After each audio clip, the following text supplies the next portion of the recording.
our second the tutorial of question 3 is that with EEG signal, here that we would like to know that we have actually 8 simultaneous channels are recorded and they are recorded at 100 hertz. We would like to find out whether the alpha rhythms are present, and for that a part of the signal would be taken which has clear actually presence of alpha rhythm. With that as a reference or template, we would like to find out that whether alpha rhythm is present in all these signal, and for that we will use the cross correlation of the template. Okay. So, this is the task, and so let us proceed for that. So, first thing is to collect the data file and that the MATLAB file to read the signal, and then we need to keep them both the input signal and the MATLAB code in the working directory of the MATLAB in the same directory. Next, we would like to see that signal. So, first we are using the load command to get EEG1 -F3 to load this data file, and we store that in the variable EEG F3.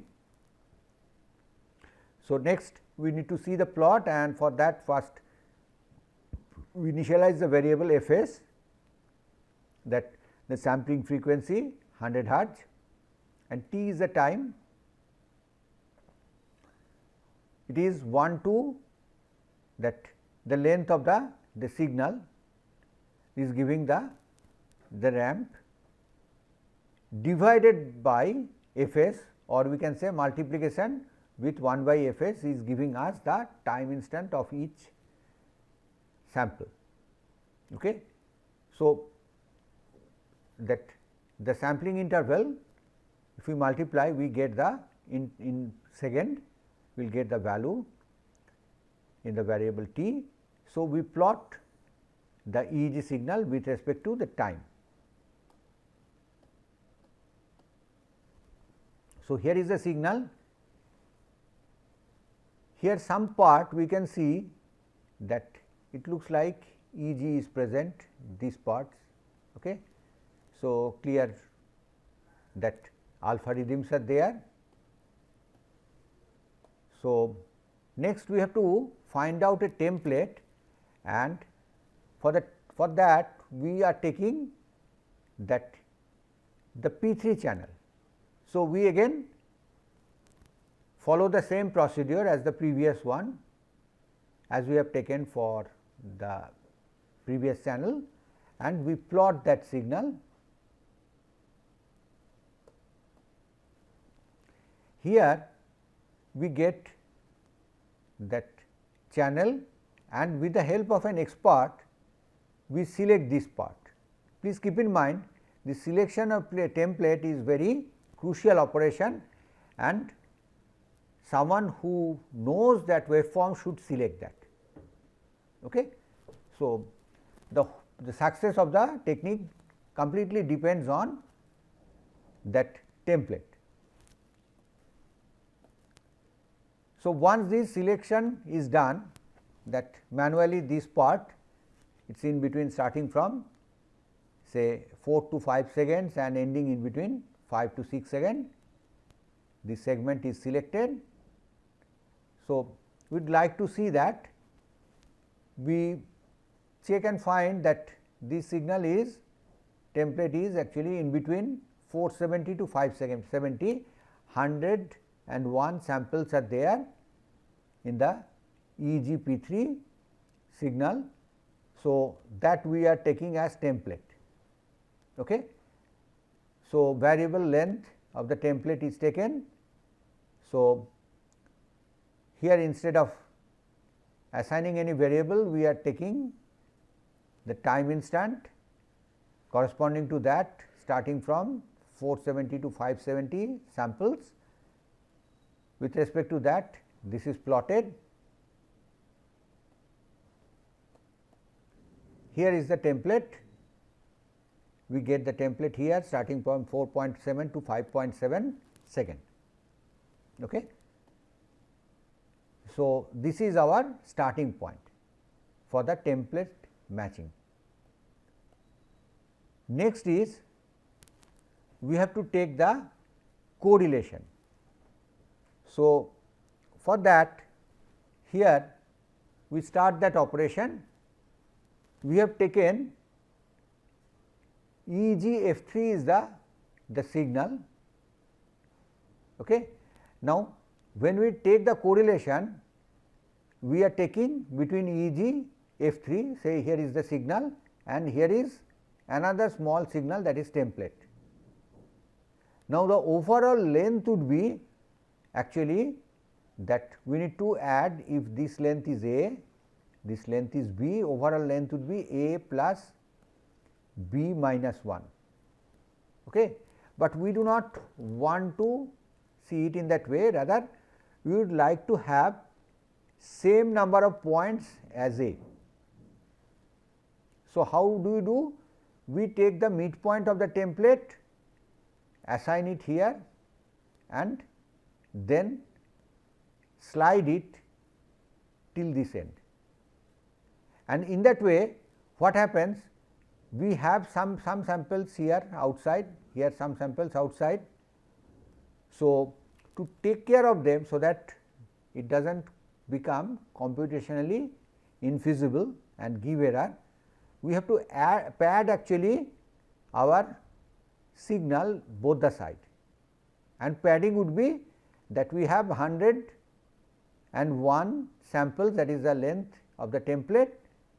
So, if we divide by 2 and take the floor, we get 50. Okay. So, we take 50 zeros at the beginning, 50 zeros at the end, and that is the way that we have added. And here F3 was a row vector. So, to make it a column vector, so we have taken that 0, 1. So, please look at that it has become a column vector, and for that we have used that the transpose operation. So, that is a minor thing, but these things are very important to write the code properly. Next, we go through the main part of it. We take the product of the template and the part of that signal, that I would say that padded EEG signal, that is kept at x1, and we are taking that sample by sample product, okay, or dot product. For that the symbol is dot star. Okay. So, we are taking that product and then we are taking the sum of that. Okay. So, we can say this is doing the multiplier accumulator operation, MAC operation in short. And we are not just satisfied to take auto correlation or cross correlation, we have to take cross correlation coefficient. In other words, we need to normalize it with the strength of the template as well as strength of the signal. Otherwise, any variation in one of them will change that value of that correlation function. So, what we do? We divide it by that the norm of x1 and norm of the template. Now, what it does? Say if we have a vector x with all these values x1, x2, xn, okay. Say this is a vector, maybe it is a column vector. Now, when we take norm, it will calculate x1 square plus x2 square. So, in that way xn square, all of them it will add and it will take square root, that is the output of the norm function. Okay. So, we divide it by the norm of the two constituents, one is the template, another is the that part of the corresponding part of the signal. Okay. And here please look carefully that what we are trying to do, that we are sliding the window. If this is my padded signal, I am starting from here, or rather let us draw it in this way, that up to this, if this is the center, this part is the padding, zeros are there, same way at the end some paddings are there. So, we will actually slide it from here to here. Okay. So, that is the way it is going. We are starting that j to j plus length of the template minus 1. Okay. So, from here to here. So, that is the way we have taken this part, and once the correlation is computed, then we have to plot that thing. So, we issue the command figure, then divide the pen into two parts. The upper part is subplot 2 1 1, then there we are plotting the signal. Okay. With, and here instead of the time we are giving the sample number, and we know our correlation function, that cross correlation coefficient, it also has same number of samples. So, we are using that index here to plot that thing. Okay. So, these two things are plotted one after another. So, here at the top we see the EEG signal F3 and below is the cross correlation coefficient. And what we see, that at some parts that high oscillations are there, that means some peaks are there with high value, that signifies that there is a match. Okay. Otherwise, it would be very flat kind of structure if it does not match.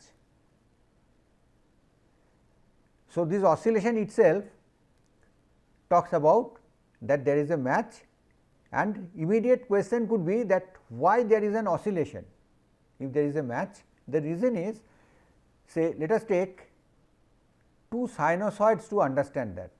So, let us take one sinusoid is there and we have taken a small template of the same sinusoid, okay, a small part. A small part of it we have taken as template, and here if we slide it, if we take the template in this direction, when it is aligned it will give high value, when it is placed here it will give negative value, but high value, in between it will give no match, 0. So, that is the reason for oscillation. Again here it will give a high value.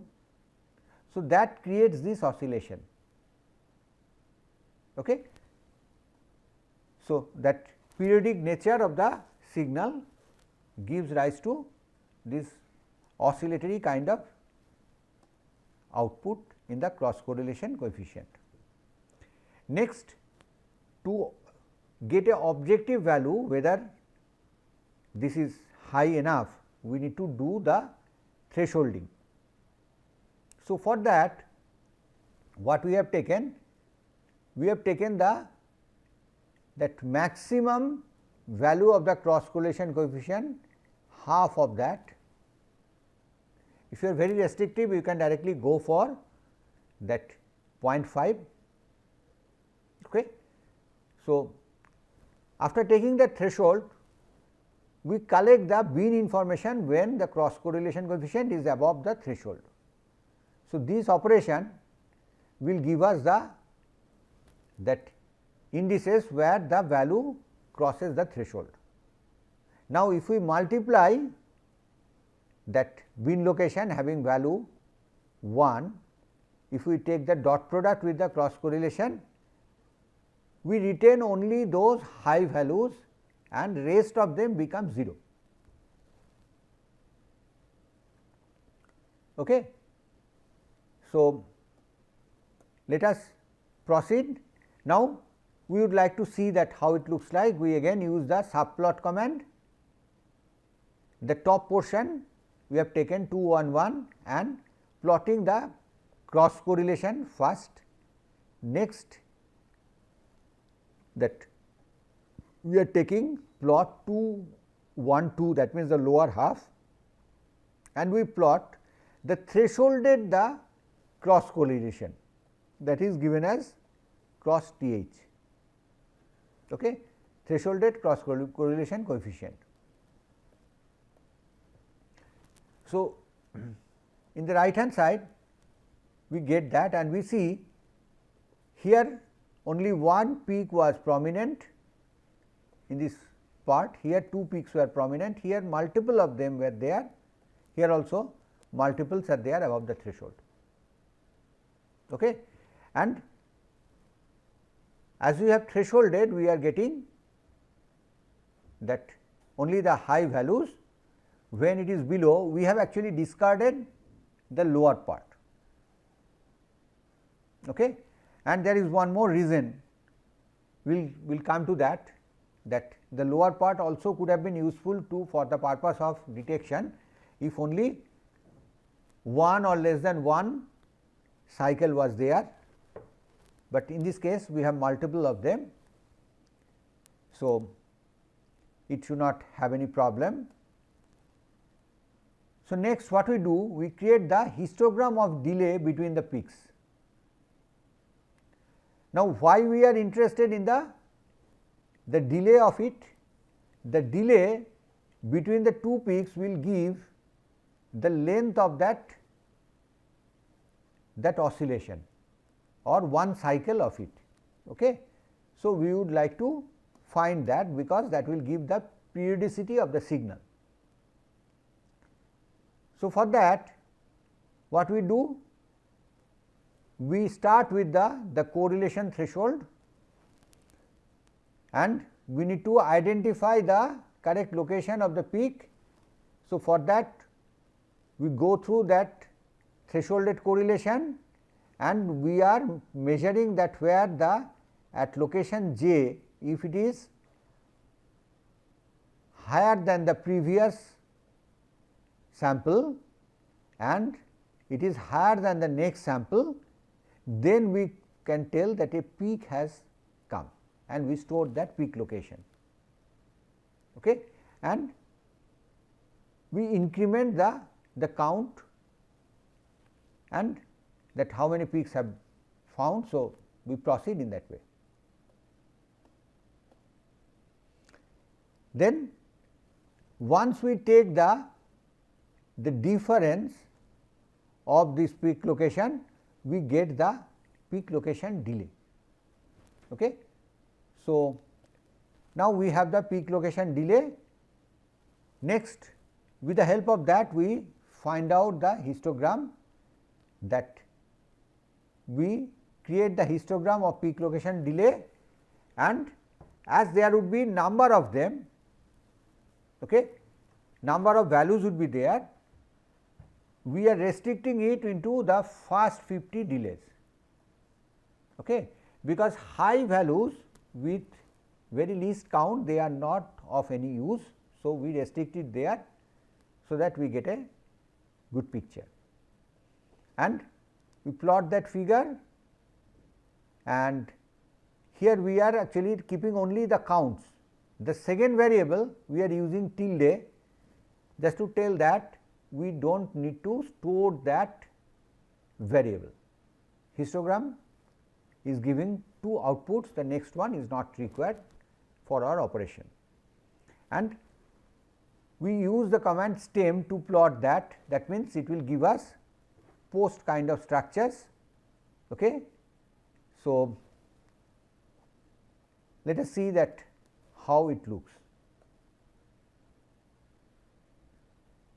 Okay. Before that before we go for the plot, we check for few more things, that for our operation after the histogram, that we would like to see that where the count is maximum, in which bin the maximum counts are there, that is the we are getting the mode of the delay, and we find out the location of that gives us that this much delay is occurring most of the time, and this delay however in terms of number of samples. So, to get the frequency, we need to normalize with the sampling frequency.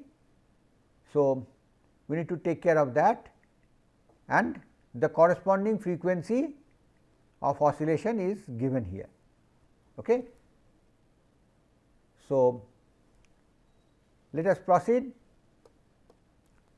that here is the plot, the stem plot, and what we get, that this is the highest count. So, we have taken the position here, it would be 11, we have taken that, and now that is converted to frequency and appropriately normalized with the sampling frequency,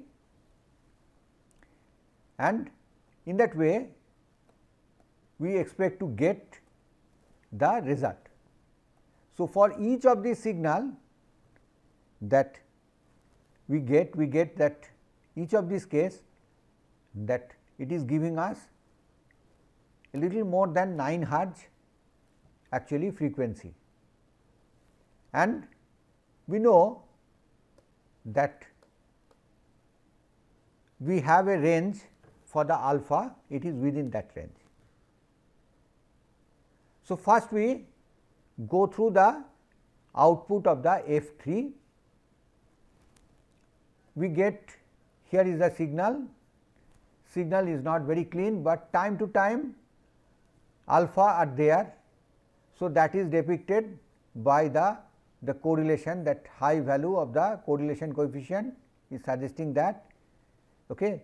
And once we threshold it, we get that minor occurrences also, and when they are having the very close actually occurrences, that helps us to get the delays. So, with respect to that, we are getting the maximum value here, and corresponding to that we have calculated the frequency. Okay. Next, we go for the next signal F4. The same way we have calculated the autocorrelation coefficient, thresholded it, and find out the peak of the histogram and the corresponding location for F4. So, next we go for F5, again we find the peak at the same location. Okay. This is EG C3.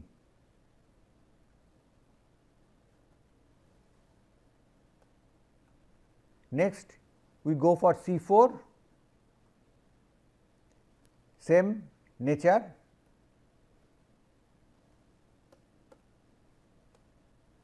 Next O1, again we have the same nature, O2, P3, P4,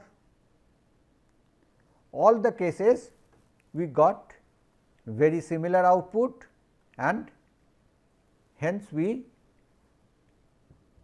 summarize that our finding. Our observations are, we have the template of alpha rhythm that is cropped, and we take the cross correlation of each signal for the purpose of the analysis. Here please keep in mind that selection of the template is very crucial. Only an expert can pick that. Without that, a proper selection of the template, the whole technique will fall apart. Next, what we get, that alpha rhythm, we know the range of it is within 8 to 13 hertz, and our histogram peak we get at 9 hertz, which falls very well within this range. So, we can say for each of these 8 signals we had alpha rhythm present. Okay. We can conclude that, and with that we conclude the second problem of tutorial 3. Thank you.